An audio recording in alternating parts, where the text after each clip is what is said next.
এই নাও তোমাদের কাপড় রেডি। দাঁড়াও, এটাতে হাত দিও না, এটা আমার ভাইয়ের জন্য। ভাই নাও তুমি। আমি শুধু এটা খাইতাম, ওর ভাইকে ভালো ভালো খাবার দেওয়া হচ্ছে, আর আমার বেলা এটা।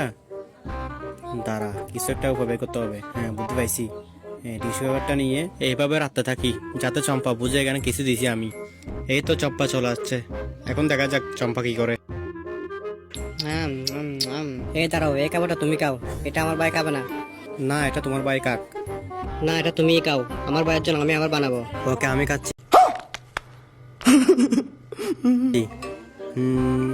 চম্পাকে একটু বোকা বানাই। এই নাও ভাইয়া, তুমি এক পিস খাও। না, আমার ভাই খাবে না, এগুলো সব তুমি খাও। ভাই আসো, এগুলো খেতে হবে না, আমি তোমার জন্য আবার নতুন করে খাবার বানিয়ে দিচ্ছি, আসো। হ্যাঁ, আজকে চম্পাকে অনেকদিন পর বোকা বানিয়েছি। সবগুলো খাবার আমি একটা আস্তে আস্তে খাবো। হ্যাঁ, ওয়াও, অনেক স্বাদ। আমার চম্পা তো অনেক ভালো রান্না করে। বন্ধুরা, দ্বিতীয় পার্ট দেখার জন্য কমেন্টে বলে যাও, আর ভিডিওটি ভালো লাগলে শেয়ার করে দাও।